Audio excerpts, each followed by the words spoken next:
NFL Week 6 is here, and so are my 3 favorite picks for Sunday, plus an additional 2 leans. What's going on? My name's Austin from Calling Our Shot, and last week we had a week to remember.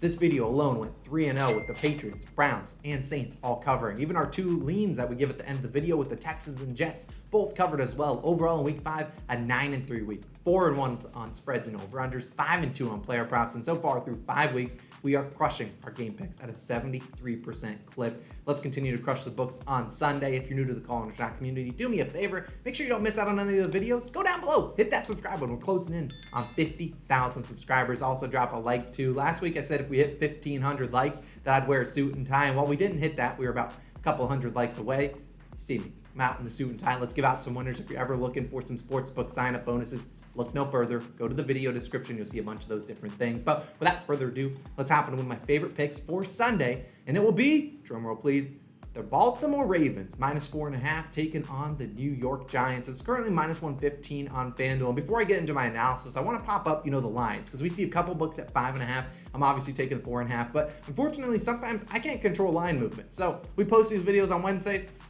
A lot can change by Sunday. But either way, I like the Ravens, who, like I said, are on the road, traveling to New York to take on the Giants. And got to give credit where credit is due. Brian Daboll and that New York Giants head coaching staff done a marvelous job turning around this team. They're 4-1, coming off a big upset win, comeback from behind win, and against the Packers last week in London. And this feels like the perfect time to fade the New York Giants. And for starters, like I said, they're returning from London, so they opted to push. Normally, some teams take their bye weeks right after London games. They opted to push it to week 9. So it could take their bodies a little bit of time to get adjusted back to their time zone, and there's a lot of miles in just 1 week of football. Now, look, not only that, the Giants' record feels a little bit misleading. They've beaten the Titans, the Panthers, the Bears, and the Packers. Now, congrats, they beat the Packers, who I think is a pretty good team. Titans, Panthers, and Bears haven't really shown a lot through 5 weeks. And overall, you look at since Lamar Jackson took over as the Baltimore Ravens QB since 2019, Ravens 12-7-1 against the spread as a road favorite where they find themselves today. Since the same exact time span when Daniel Jones took over as the QB for the Giants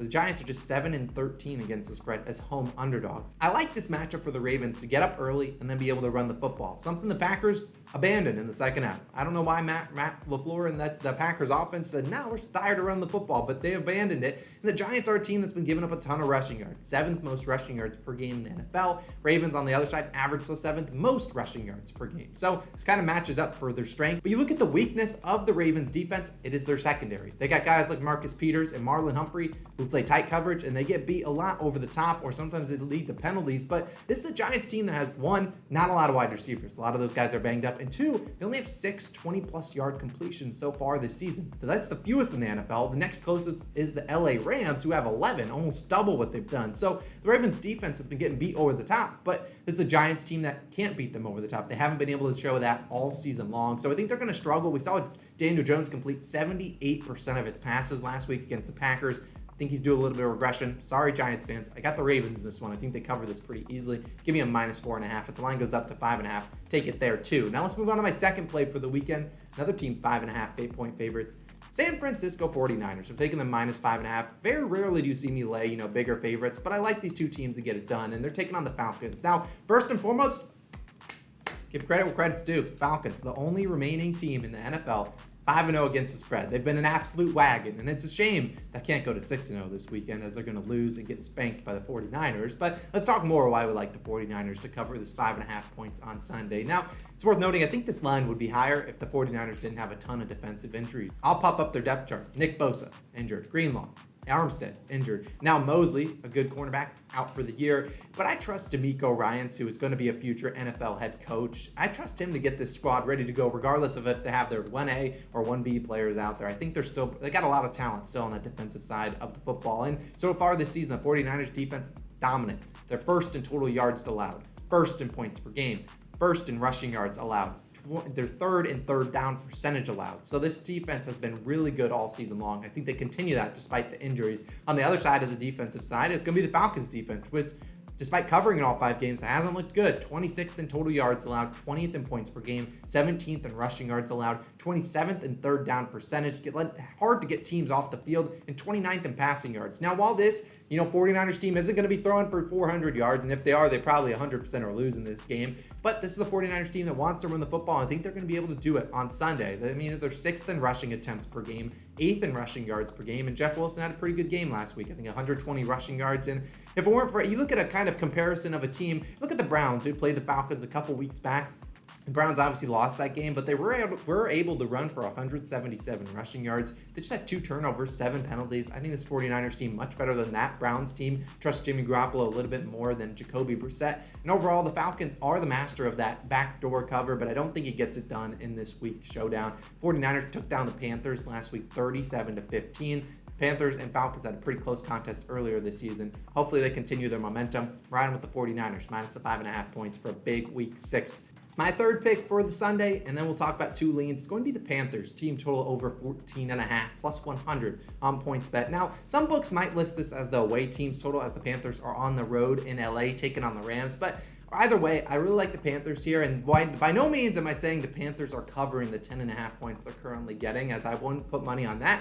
I think they can get us 15 points. Whether they're down by 100, it doesn't matter. We just need 15 points for them to catch this team total. It's worth noting we don't normally play a lot of team totals, although we did play one last week, was the Raiders. They cashed that out. Let's continue that momentum on this Sunday showdown. Now, let's talk about these teams, because let's address the 2 elephants in the room. The Panthers fired their head coach, Matt Rule, and PJ Walker is expected to start at QB for the Panthers in place of Baker Mayfield, who's out with an ankle injury. And look, I know those are 2, big eye scratchers, but can the offense get any worse? That's my question to you guys, because I argue that it probably couldn't, because the offense has really struggled. But despite their struggles this year, Panthers scored 24, 16, 22, 16, and 15 points, hitting this over in all 5 games. And it's been ugly. I won't lie to you. Panthers fans know it's been pretty ugly, but the Rams defense hasn't been all that great this year. 31, 27, 12, 24, and 22 points allowed this year, hitting the over 4 of 5 games. 79% of teams have hit 15 plus points through 5 weeks in the NFL season. There's been 160 teams in action. Only 33 have gone under this team total. And look, any team can hit this over any given weekend. Well, maybe not any team. The Colts and the Broncos might be the exception. But all joking aside, I think the Panthers are fully capable of getting us 15 or more points on Sunday. I know the Rams are 10.5 point favorites, and they could absolutely boat race the Panthers team for all I care. But I just think this Panthers defense might be able to put us in some advantageous positions. We know Stafford in that offensive line hasn't been all too good, so maybe he throws a pick or 2, we get the ball on the other side of the field, and they can get us 3 points, maybe a touchdown. I don't really know, but I think the Panthers are certainly capable of getting it done. This is also the last game before the Rams have their bye week. How motivated will they be against a non-divisional opponent, a team that they don't really expect to see in the postseason, assuming the Rams get there? And my last note is going to be on PJ Walker. He's only started twice in the NFL. He's 2-0 actually in those 2 starts, but one was against the Cardinals last year. They smoked the Cardinals on the road. The other was against the Lions the year before. The Panthers are on the road. I know it's a tough team to trust on the road, but I think they certainly got a chance. Like I said, this could happen at the end. They could get a garbage time touchdown and cash the team total over. It's always going to have a chance. So really like the Panthers team total over 14.5. I don't really take a lot of team totals, but I really do think this one has good value and a good edge on it. Now let's talk about 2 leans though.